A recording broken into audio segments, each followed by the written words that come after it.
भारत में डुशेन muscular dystrophy यानी DMD, इससे जूझ रहे हजारों बच्चों और उनके परिवारों के जीवन में एक नई उम्मीद की किरण जगी है। हाँ, बिल्कुल। Indian council of medical research ICMR ने वॉरिनोस्टैट नाम की एक दवा के फेज 3 क्लिनिकल ट्रायल की घोषणा की है। जी। और ये डीएमडी के लिए एक असरदार इलाज खोजने की दिशा में वाकई एक बहुत बड़ा कदम माना जा रहा है। बिल्कुल, बहुत महत्वपूर्ण कदम है ये। तो चलिए आज इसी पर गहराई से बात करते हैं। हमारा आज का मिशन है भरोसा किया जा सके कि जो असर दिख रहा है वो सिर्फ चांस की बात नहीं है। और डोज के बारे में क्या बताया गया है? जानकारी ये है कि इसे 400 मिलीग्राम रोजाना तक दिया जाएगा और ये ओरल दवा है, मतलब गोली या कैप्सूल के रूप में, जो रोज लेने के लिए आसान रहता है। मॉनिटरिंग कैसी होगी?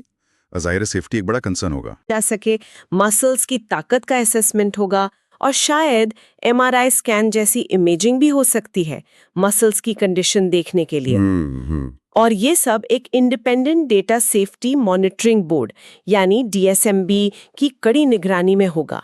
डीएसएमबी? हाँ, ये एक्सपर्ट्स का एक ग्रुप होता है जो ट्रायल के डेटा को रेगुलरली रिव्यू करता है ताकि पार्टिसिपेंट्स की सेफ्टी बनी रहे और ट्रायल नैतिक तरीके से चले। ये जानना काफी राहत देता है। अब सबसे जरूरी सवाल, ये ट्रायल जमीन पर कब शुरू होने की उम्मीद है? देखिए, इसमें कई स्टेप्स होते हैं। लेख के हिसाब से आईसीएमआर ने जुलाई 2025 में एक्सप्रेशन ऑफ इंटरेस्ट ईओआई जारी किया था। यूआई मतलब उन्होंने हॉस्पिटल्स और इंस्टीट्यूट से ट्रायल में हिस्सा लेने के लिए एप्लीकेशन मांगी थी। अगस्त 2025 में सेंटर्स चुने गए। इसके बाद एथिक्स कमेटी से अप्रूवल, दवा का इंतजाम, साइट्स की तैयारी, इसमें टाइम लगता है। अच्छा खासा टाइम लगता होगा। हाँ, तो इन सबको ध्यान में रखते हुए उम्मीद है कि असली ट्रायल नवंबर-दिसंबर 2025 के आसपास भारत भर के कुछ चुने हुए अस्पतालों में शुरू हो पाएगा। अगर कोई परिवार है जिनके बच्चे डीएमडी से पीड़ित हैं और ये क्राइटेरिया भी पूरे करते हैं, अगर वो इस ट्रायल में हिस्सा लेने के बारे में सोचें तो उन्हें क्या करना चाहिए? क्या जानकारी दी गई है? देखिए, सोर्स ये बताते हैं कि ऐसे परिवारों के लिए सबसे पहला और ज़रूरी कदम है अपने न्यूरोलॉजिस्ट या बच्चों के डॉक्टर, पीडियाट्रिशियन से फौरन मिलना। डॉक्टर से मिलना? हाँ, क्योंकि डॉक्टर ही ये बता पाएंगे कि बच्चा ट्रायल के लिए फिट है या नहीं और आगे का प्रोसेस क्या होगा। परिवारों को कुछ ज़रूरी डॉक्यूमेंट्स भी तैयार रखने को कहा गया है। जैसे बच्चे की जेनेटिक टेस्ट रिपोर्ट जिससे डीएमडी कंफर्म हुआ हो, हाल की ईसीजी और एको रिपोर्ट्स जो दिल की सेहत बताती हैं, लंग फंक्शन टेस्ट जिसे एफवीसी कहते हैं, और बच्चा अभी कौन सी दवाएं ले रहा है उसकी पूरी डिटेल। जानकारी में आईसीएमआर ट्रायल कोऑर्डिनेटर से ईमेल के जरिए कांटेक्ट करने का भी जिक्र है, शायद डॉक्टर के थ्रू या सीधे। आपने सेफ्टी मॉनिटरिंग और डीएसबी की बात की, लेकिन वॉरिनोस्टैट के खुद के क्या साइड इफेक्ट्स पता है? खासकर जब ये मूल रूप से कैंसर की दवा है, तो क्या बच्चों पर इसके इस्तेमाल को लेकर कोई खास चिंताएं हैं? ये बहुत वाजिब सवाल है। जैसा मैंने पहले कहा, वॉरिनोस्टैट का सेफ्टी प्रोफाइल पिछले कैंसर स्टडीज में आमतौर पर ठीक पाया गया है, खासकर दूसरी कीमो दवाओं के मुकाबले। लेकिन ठीक का मतलब ये नहीं कि कोई साइड इफेक्ट नहीं होता। हाँ, वो तो है। कुछ कॉमन हल्के से मीडियम साइड इफेक्ट्स जो दिखे गए हैं उनमें शामिल हैं प्लेटलेट काउंट कम होना, जिसे थ्रोम्बोसाइटोपिनिया कहते हैं। इससे ब्लीडिंग का रिस्क थोड़ा बढ़ सकता है, थकान महसूस होना और दस्त या जी मिचलाने जैसी पेट की दिक्कतें। तो बच्चों के मामले में क्या खास ध्यान रखा जाएगा? बिल्कुल रखा जाएगा। बच्चों में दवा का मेटाबॉलिज्म और रिएक्शन बड़ों से अलग हो सकता है, इसीलिए इस ट्रायल में डोज तय करना, मॉनिटरिंग कितनी बार और कैसे करनी है, ये सब बच्चों की सेफ्टी को ध्यान में रखकर ही किया जाएगा। डीएसएमबी का रोल यहाँ और भी जरूरी हो जाता है। और ये कैंसर की दवा वाली बात? हाँ, रही बात कैंसर की दवा होने की, तो ये समझना जरूरी है कि कई दवाएं शरीर में कई अलग अलग तरीकों से काम करती हैं। वॉरिनोस्टैट जिस एचडीएसी मैकेनिज्म पर काम करती है, वो कैंसर सेल्स के साथ साथ मसल सेल्स के लिए भी रेलेवेंट पाया गया है। अच्छा।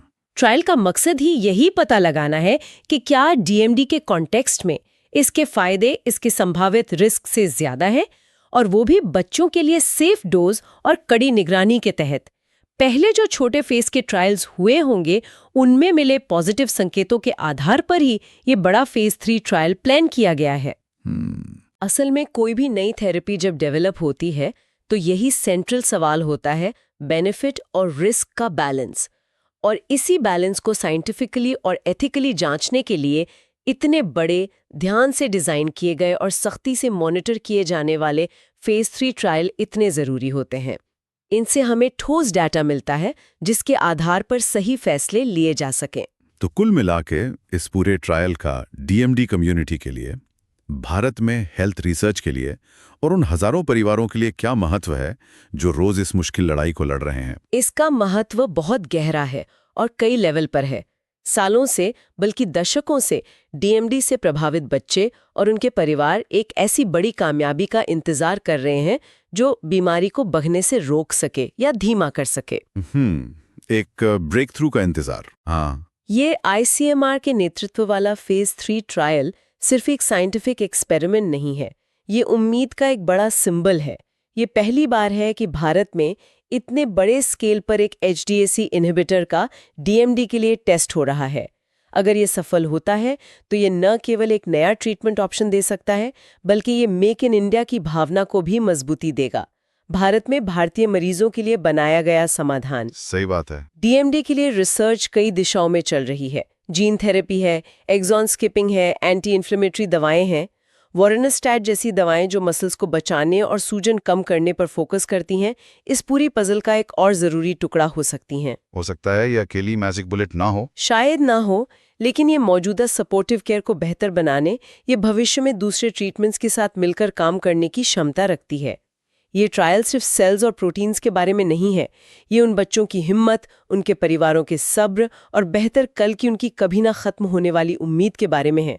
बिल्कुल। एक लाइन है जो इस भावना को बहुत अच्छे से बताती है, हर डीएमडी योद्धा फिर से चलने का मौका पाने का हकदार है।